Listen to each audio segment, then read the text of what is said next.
Dans la série Notre monde va devenir fascinant, je vous propose de parler avec les morts. En tout cas, c'est Amazon qui vous propose bientôt de pouvoir parler avec les morts. Évidemment, moi, quand je vois un titre comme ça m'intéresse. Donc, on part pour un peu de science, technologie. Pourra-t-on un jour discuter avec un proche décédé grâce à Amazon? À l'occasion de sa conférence Mars, je ne connais pas cette conférence, faudrait que je regarde, ça a l'air intéressant. Amazon a dévoilé une technologie capable d'imiter la voix d'une personne grâce à plusieurs extraits audio. Son objectif est de permettre à son assistant vocal de reprendre, par exemple, la voix de votre grand-mère. À ce stade, si je comprends bien, c'est une technologie qui permet donc d'identifier les propriétés d'une voix et de la reproduire, ce qui est intéressant, mais j'imagine qu'ils ont perfectionné le processus pour que ce soit plus rapide et plus efficace. Par contre, pour pouvoir générer de la conversation proche de la personnalité de la personne qui parle, j'imagine qu'ils vont devoir utiliser du big data, j'imagine qu'ils vont devoir analyser tout ce qu'une personne a publié, a écrit, a produit, les emails qu'elle a écrits, les messages WhatsApp qu'elle a produits, etc. Et à partir de ça doit être possible de créer quelque chose qui ressemble à la manière dont la personne décédée aurait répondu. Ça me surprendrait pas qu'on arrive bientôt à ça. Je sais pas si vous vous souvenez, mais il y a une époque, il y a pas très longtemps, il y avait une étude qui était sortie qui montrait que Facebook vous connaît mieux que vos proches.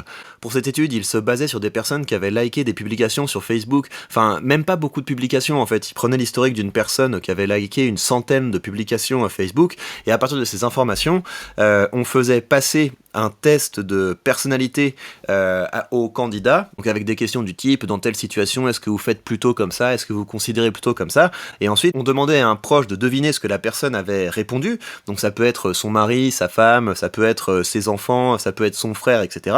Et on faisait le même travail avec une intelligence artificielle, et l'intelligence artificielle était capable de mieux anticiper les réponses du participant à l'expérience que un de ses proches à partir d'une centaine de publications likées. Donc ça m'étonne pas que avec le big data, ce soit assez facile de reproduire la personnalité d'un individu.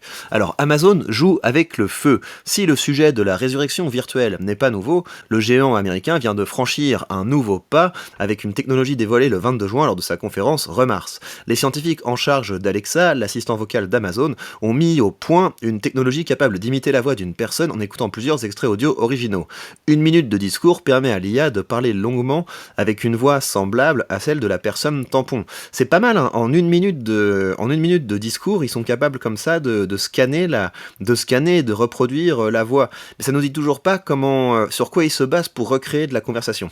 Si techniquement cette technologie peut simplement servir à améliorer la modélisation vocale, Amazon peut aller encore beaucoup plus loin. Il la présente comme un moyen de ressusciter la voix de sa grand-mère décédée pour avoir l'impression de discuter avec elle quand on parle à Alexa. Nous vivons incontestablement l'âge d'or de l'IA où nos rêves et la science-fiction deviennent une réalité, se félicite Rohit Prasad, le scientifique en charge d'Alexa. À ce stade, je vois pas tellement ce qu'il y a d'excitant que notre petite boîte parle avec la voix de quelqu'un qu'on aime. Je sais pas, moi je trouve ça même un petit peu triste. On a envie de parler à la vraie personne. On sait bien que c'est du fake. Alors techniquement, la prouesse d'Amazon tient dans la courte durée des extraits à analyser. Il fallait auparavant des heures pour apprendre une voix à une machine. Le géant du e-commerce passe maintenant sous la minute. Donc c'est effectivement une vraie performance.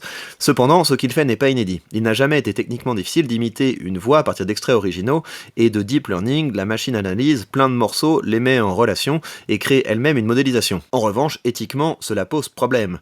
Puisque la personne imitée n'est pas consentante, on tombe dans le domaine des deepfakes, un peu à la manière de Thierry Ardisson qui interviewe Dalida. On va aller voir ça, hein. Si j'ai bien compris, Ardisson a lancé une nouvelle émission dans laquelle il interviewe des personnalités décédées.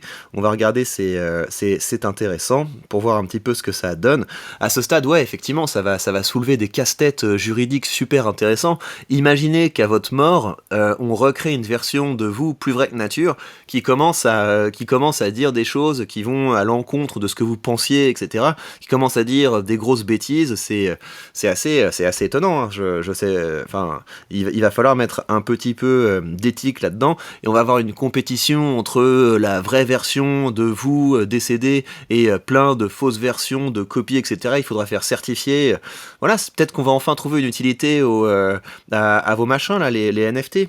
Alors, puisque la personne imitée n'est pas consentante, blablabla. Ok, allons voir un petit peu à quoi ça ressemble cette émission d'Ardisson. Alors, il y a un petit extrait là qui est passé sur France 5, on va regarder. Votre calvaire a commencé ce jour-là, Dali. Il y a eu un avant, un après San Remo. Oui. À partir de là, j'ai eu un pied dans l'autre monde. La mort ne m'a plus jamais quitté. Ouais, donc c'est vrai que c'est assez joli, c'est assez convaincant. Je sais pas comment ils ont fait ça. Ils ont fait quoi? Ils ont pris une actrice qui a la même morphologie et ils lui ont copié le visage de Dalida. Par contre, là où je me dis que la technologie est quand même assez nulle à ce stade, c'est que la manière dont Ardisson pose sa question, c'est préparé.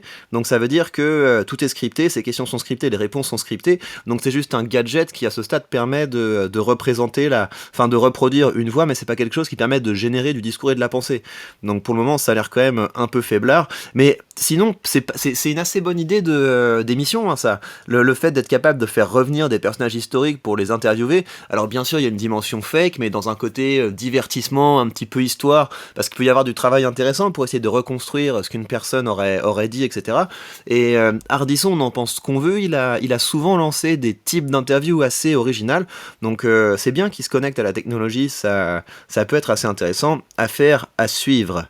Alors, on en était là. Amazon joue avec la frontière entre le monde des vivants et le monde des morts, tout en mettant de côté la question morale de faire parler quelqu'un qui n'est plus là pour se défendre. Effectivement, certes, Alexa ne prétendra jamais être votre grand-mère, mais l'illusion pourrait tromper un utilisateur non averti. Ce qu'il se passe avec l'ingénieur de Google convaincu que son IA est consciente est un bel exemple des dérives de cette technologie. Je vous ai fait une vidéo là-dessus et ce que je vous avais dit, c'est que c'est quand même surprenant qu'un ingénieur qui est censé connaître la technologie qu'il y a derrière se fasse surprendre de cette manière. Parce qu'il doit quand même savoir que ce qu'il y a derrière un chatbot de conversation, c'est quand même c'est quand même des morceaux de conversation qui sont générés à partir d'autres morceaux de conversation qui ont été produits, et le fait que les réponses soient pertinentes, ça veut juste dire qu'il a bien fait son travail. Ça veut pas dire que l'IA est consciente. Et si vous voulez, l'IA dit des choses du type j'ai peur qu'on me désactive, j'ai peur de mourir, de ne pas me réveiller, etc. Mais ça, ce sont des pensées d'un humain. Je ne vois pas pourquoi une IA aurait ce genre de crainte. Vu la facilité qu'il y a à copier, coller, télécharger, etc., je ne vois pas pourquoi même si une intelligence artificielle accédait à un stade de confiance, c'est délirant de penser qu'elle aurait le même genre d'aspiration, de crainte et de plaisir que nous, le même genre de pensée que nous. Ça n'a rien à voir. Les pensées du type j'ai peur de la mort, c'est des pensées qui sont tout à fait humaines. C'est des pensées qui sont humaines, qui sont liées à notre histoire, qui sont liées à la manière dont fonctionne notre corps. Donc c'est quand même assez étonnant de se faire surprendre par ça. C'est pour ça que je vous avais recommandé dans cette vidéo d'aller regarder le film Her, parce que ce qui est intéressant dans ce film, c'est qu'il y a donc un mec qui tombe amoureux de son intelligence artificielle, et l'intelligence artificielle est lassée. Pourquoi? Parce que l'humain va beaucoup trop lentement, et donc elle a besoin d'avoir des conversations et des relations avec des centaines, des milliers d'autres utilisateurs. Parce qu'un humain, c'est beaucoup trop lent. La puissance de calcul est trop faible. C'est ça qui est intéressant, c'est d'essayer c'est de partir du postulat que une intelligence artificielle n'aura pas le même genre de sensibilité, de subjectivité que nous, si tant est que ce soit possible que ça ait une sensibilité ou une subjectivité. Et à partir de là, ce qui est intéressant, c'est de se demander mais quel genre de pensée quelque chose d'extrêmement différent de nous pourrait avoir. Donc c'est voilà, un ingénieur devrait être, je pense, plus au fait de ce genre de sujet. On peut facilement tomber dans le piège et ne plus dissocier le réel et l'irréel. Bref, Amazon ouvre la boîte de Pandore. Je crois pas que ce soit si grave ce truc, parce que pour le moment, ce qu'ils nous vendent, c'est juste la capacité à reproduire le timbre, de reproduire la texture, le timbre de la voix. Ils ne nous parlent pas de reproduire la personnalité d'un individu. Autre problématique, cette technologie peut techniquement imiter n'importe qui, donc faire dire n'importe quoi à quelqu'un de bien vivant. Amazon prend le risque de rendre accessible une technologie pas facile à maîtriser actuellement. Là, sur tout ce genre de choses, en fait, justement, les technologies, elles commencent à être apprivoisées quand elles se répandent. Elles commencent à être apprivoisées quand elles se répandent. C'est là, quand on est sur du concret, face à des cas concrets, que le droit peut rattraper ce qui se passe. Et donc, les espèces de craintes que cette fois, ça va tout renverser, on va être face à des cas absolument impossibles à gérer. Bon, en général, les humains trouvent des solutions. C'est pour ça qu'on est quand même une espèce très chouette. Loin de nous l'idée de nier les bienfaits que pourrait apporter une telle prouesse à une partie de la société. Nombreuses sont les personnes qui ont perdu un proche et qui rêveraient de pouvoir discuter avec, au moins artificiellement, de temps en temps. Pour elles, l'annonce d'Amazon soulève sans doute de l'espoir. Alors ça, cette émotion, je ne la comprends pas. Je ne la comprends pas. Moi, le jour où je perdrai mon papa, je serai tout à fait triste, et je pense pas que le fait que une machine puisse reproduire sa voix me console. Non, il faut faire son deuil. C'est très triste de perdre quelqu'un qu'on aime. Je dis mon papa, ma maman, ou n'importe quelle personne de ma famille, évidemment. Ça me rendra très très triste. Et je ne crois pas que ce genre d'artifice puisse me consoler. Les inquiétudes concernent plutôt la manière dont Amazon mettra en place tout ce système si la technologie est un jour commercialisée. La limite n'est plus technique depuis longtemps, mais la morale. Si cette étape est réellement franchie, quelle sera la prochaine? Dites-le moi, à votre avis, quelles seront les prochaines étapes? Comment est-ce que ce genre de technologie peut évoluer? Quel genre de cas éthiques, juridiques ça peut soulever? C'est passionnant de commencer à réfléchir à ça, et voilà, l'intérêt de lire ce genre d'article, c'est de commencer à penser là-dessus, de commencer à anticiper, également dans une perspective d'investisseur. Est-ce que vous avez envie d'investir dans une entreprise qui propose ce genre de service? Est-ce que vous y voyez quelque chose qui va contre votre éthique? Ou alors est-ce que vous y voyez la perspective d'aider beaucoup de gens à régler des problèmes? Dites-moi tout ça, et on se retrouve très vite pour de prochaines news.